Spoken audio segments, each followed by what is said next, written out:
ಧಾರವಾಡ ಜಿಲ್ಲೆ ಅಣ್ಣಿಗೇರಿಯ ಎಂಬಿಹಳ್ಳಿ ಪ್ರಥಮ ದರ್ಜೆ ಕಾಲೇಜಿನಲ್ಲಿ ಜಾನಪದ ದಶಮಾನೋತ್ಸವವನ್ನು ಆಚರಿಸಿ ಭಾರತೀಯ ಸಂಸ್ಕೃತಿಯ ಪದ್ಧತಿಯಂತೆ ವೀಳ್ಯದೆಲೆ ನೀಡುವ ಮೂಲಕ ಸ್ವಾಗತಿಸಿ ಸೋಬಾನ ಪದ ಮತ್ತು ಬೀಸು ಪದಗಳ ಮೂಲಕ ಉದ್ಘಾಟನೆಯನ್ನ ಮಾಡಲಾಯಿತು.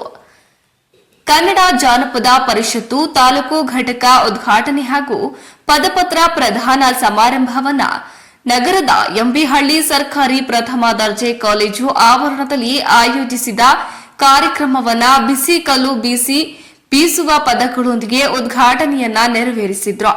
ಇನ್ನು ಕಾರ್ಯಕ್ರಮವನ್ನ ಉದ್ದೇಶಿಸಿ ಡಾಕ್ಟರ್ ಎಸ್ ಬಾಲಾಜಿ ಮಾತನಾಡಿದ್ದು, ಮನೆ ಮನದಲ್ಲಿ ಜಾನಪದವಾಗಬೇಕು. ಜಾನಪದವೆಂದರೆ ಹಿರಿಯ ಪದಗಳಾಗಿದೆ.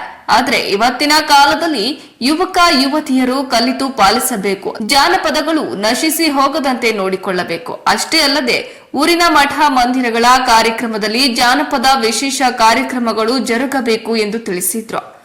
ವರದಿ ಕಿರಣ್ ಕುಮಾರ್ ಪೂಜಾರ್, ಅಣ್ಣಿಗೇರಿ. ಕರ್ನಾಟಕಕ್ಕೆ ಮೊದಲನೇ ಜಾನಪದ ಪುಸ್ತಕ ತಂದಂತವರು ಅಲಸಂದಿ ಗೆಳೆಯರಲ್ಲಿ ಮೊದಲು ಚೆನ್ನಾಗಿ ಮಾಡ್ಕೊಂಡಿದ್ರು.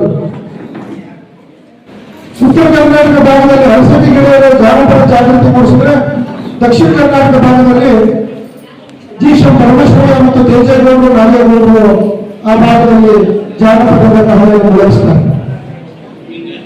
ಜಾನಪದಕ್ಕೆ ಜಾತಿ ಇಲ್ಲ.